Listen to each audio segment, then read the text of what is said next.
This is the Thursday recording for Higher Ground, and we're in Mark chapter 4, verses 35 through 41.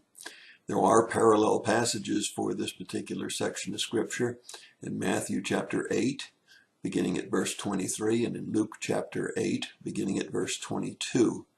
It's a very familiar story. Lots of preachers love to preach from this, including myself. First of all, it's the trip across the Sea of Galilee. Now remember, the Sea of Galilee is quite an interesting sea. It is approximately 7 miles wide by 14 miles long. It has depths up to 130 feet of depth of water. Around the Sea of Galilee, there are 3,000-foot hills which descend rapidly down towards the sea. Many observers that have gone to Israel have noticed that when the wind blows from the right direction and over those small foothills, if you will, and down into the basin where the sea is, that the sea can become extremely rough. For those of you that have lived up north and have seen places like Lake Superior, Lake Erie, and other huge bodies of water, or even if you live in Florida and you've been out in Lake Okeechobee when the wind really blows, you'll know that those bodies of water, being that large, can get very rough. But someone has said that the Sea of Galilee is so designed by God that you can get an incredibly rough sea, if you will, on this freshwater body of Israel. And so here we see Jesus and his disciples going across the Sea of Galilee, likely leaving from Capernaum and going across towards the northern part of the sea.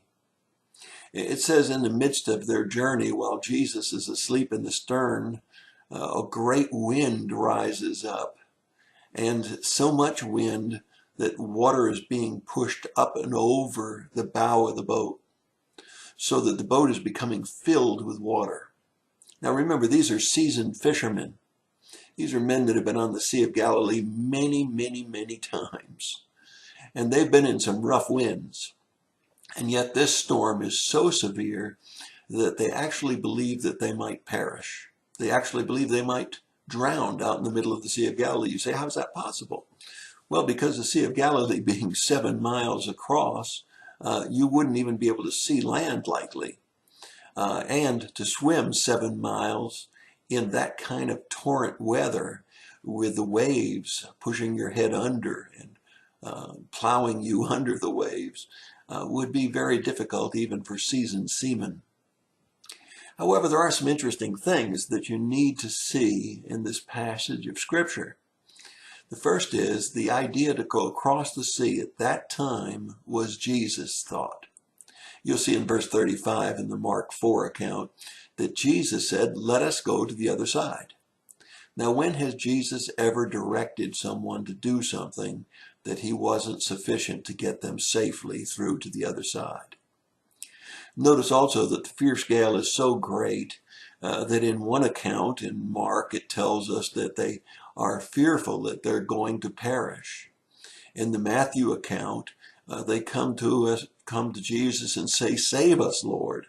They actually believe that they're going to die. And so we see that this is an incredible storm. When Jesus arises from his sleep in the stern of the ship or the boat, he stands up and rebukes the wind and the waves. And immediately, not in time, but immediately, the wind and the waves cease and it becomes perfectly calm.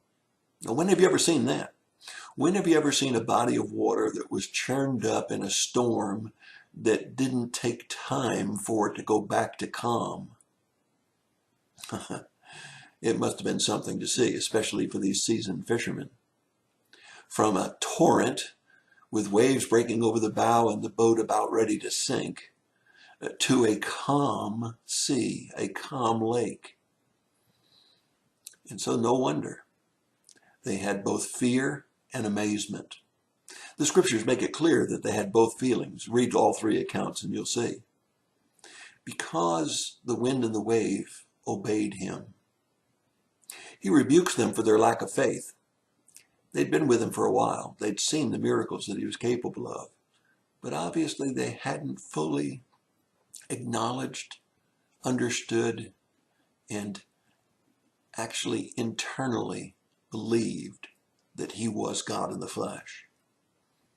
Because they said, what manner of man is this that controls even the wind and the waves?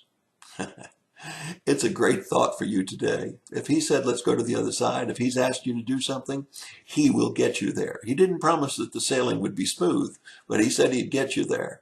So don't be fearful today. If Jesus has asked you to do something, don't be fearful to do it, because he'll get you across. And you need to remember that he is God, and he controls even the wind and the waves. It's your thought for the day. I hope that you remember that we serve a mighty God.